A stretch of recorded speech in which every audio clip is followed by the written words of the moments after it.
Marvel Cinematic Universe has some of the best heroes of all time. You got Iron Man, Captain America, man, and you got Thor, man. But what about the side characters? Let's make our tier list. First up, you got Jon Snow. He's not Jon Snow, but he is, if we're being honest. I have no idea what this guy did. He worked at a museum, but like so did Moon Knight. So he's not even the most interesting guy to work at a museum in this universe. Jon Snow, man, I love you, but I also don't. I'm gonna put you in E tier, my guy. And then we have Sharon Stone. Sharon Carter? Not Sharon Stone, that's the actress. We really tried, guys. We really tried to make her happen for like a good 10 minutes, and then Marvel just gave up because she was kind of boring. It was her mom, or was it her grandma?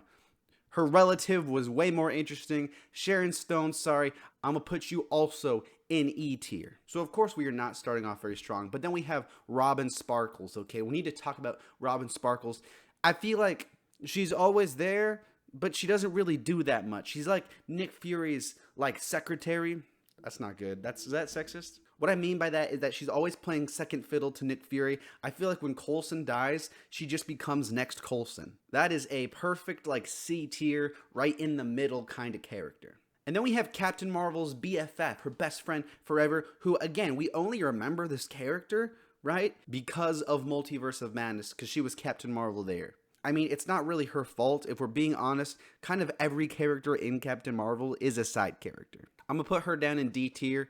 But then we get our first excellent side character, and that is my man, Happy Hogan. Happy's always been there from day one, getting cheeseburgers, getting lawyers. He's always getting shit done, and that's why I like Happy, because he makes me happy. Happy sets the bar for the gold standard of what it is to be a Marvel side character. I feel like he's contributed a fair amount, especially in, what's the second Spider-Man movie? Home Stretch? No Way Home? Nope, No Way Home. Far From Home. Yeah, that was it. Put him up in the S tier. Ayo. And then we have John C. Reilly. I don't know his name, and I think that's a good testament of his character. I'm going to put him down in E tier. And then we have Tommy Lee Jones, baby. You probably forgot he was in the MCU. Be honest. Like, yeah, no, that's fine. This is a safe space. Be honest. You forgot he was. That's fine, because I forgot he was too. But then once I remembered him, I was like, he was kind of cool, I think, but again, not super memorable. I'm going to put him in D tier. And then we have Heimdall, a character who is around a lot, but I don't really remember a lot of what he did. I remember he was standing there, like, holding the sword for a while, and then he died. And that was his character. But still, I'll put some respect on Heimdall's name because of Idris Elba. He is a cool character. He was fighting and stuff, saving, like, the refugees in Ragnarok. That was kind of cool. I'll put Heimdall in B. And then we have this guy, Polka Dot Man. He's not actually Polka Dot Man, but that's how I know him, is by the actor. Again, all of these Ant-Man jabrones, they're kind of forgettable, but I have no problem with him. I'm going to put him down in D tier. Then we have Kraglin, I think that's his name. Kraglin is, hey, that's the thing from the Lego movie. Wow.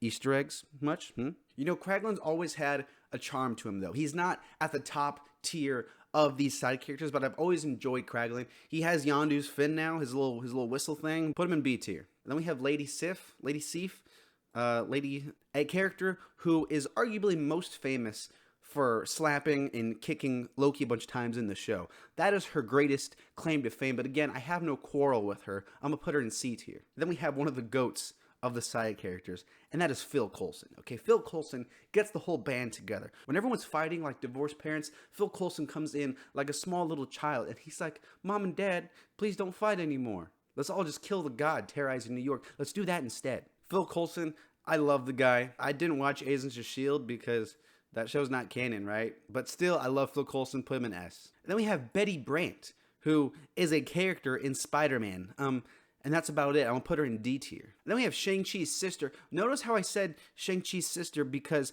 I don't know her name. And I think that sums up my feelings for that character. I'm going to put her in E tier. And then we have Rhodey, okay?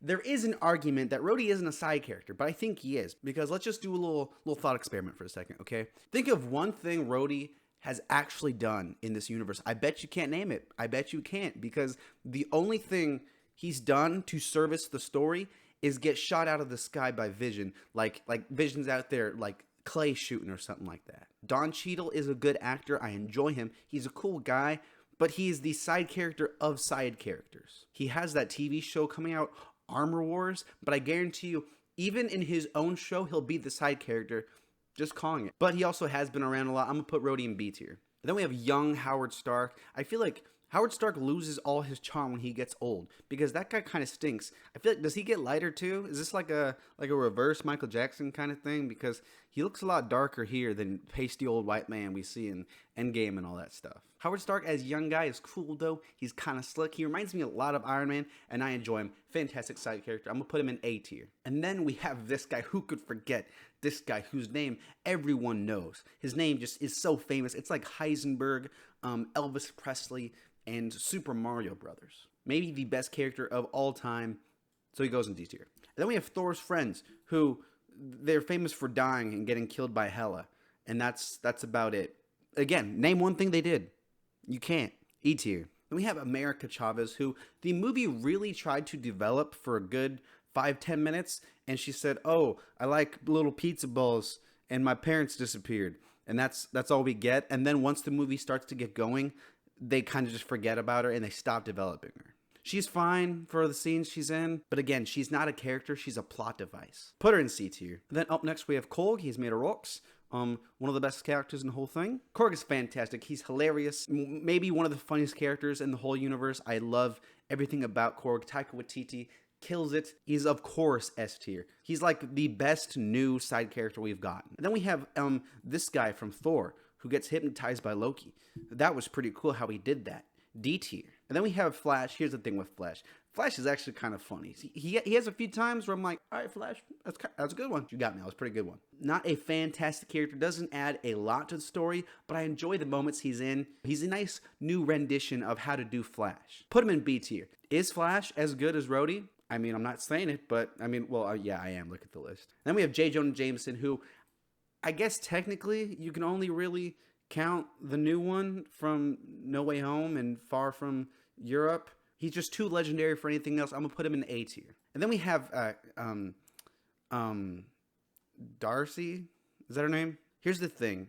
Darcy's kind of annoying. I know there's a lot of die-hard Darcy fans out there, but I am not one of them. Two broke girls, more like one boring character. I'm gonna put her down in D tier. Then we have classic Jarvis, okay? Because Jarvis, hot take, Jarvis is a better character than Vision. All Vision does is die and then come back as white privilege Vision, okay? He's not that interesting though. Jarvis is awesome. He dies by Ultron, a heroic, sacrificial death. And I respect him for that. He saves the whole world. Maybe not, but come on now. Jarvis is still one of the GOATs. I'm going to put my man Jarvis in A tier. And then we have Martin Freeman's character, who is famous for being the white guy in Black Panther. And that's about it. Put him in D tier also. And then we have Jimmy Woo, who is a far better character than Darcy. In WandaVision, he's there pulling off magic tricks like he's David Blaine. He's Chris Angel, but on top of that, he's a entertaining and likable character. Jimmy, my man, I really like you. I'm gonna put you in B tier. And then we have Luis from Ant-Man, who tells those really funny, little goofy stories at the end of the movies. But throughout the movies, too, he is really interesting. Of Ant-Man's whole crew, of his whole clique, his entourage, he is by far the best. Way more than this guy and this guy, whose names I don't know. And I guarantee you, you don't know their names either. Luis is awesome, though. I'm a big fan. Put him in A tier. And then we have this kid from Iron Man, who is the kid from Iron Man. Put him in C tier. Last up, we have Yondu. What can I say about Yondu, man? He is maybe the best character on this list. All the scenes with his fin, and he's like whistling the little thing around, it's flying around. Those are some of the best scenes in the Guardians movie. Michael Rooker kills it. He's fantastic. I love the plot of him and Star-Lord, like, oh, I ain't your daddy, boy. He might have been your father, but he ain't your daddy. He says something like that, right? Yondu's fantastic. Put him in S tier. That's the list. Thanks for watching. See you next time.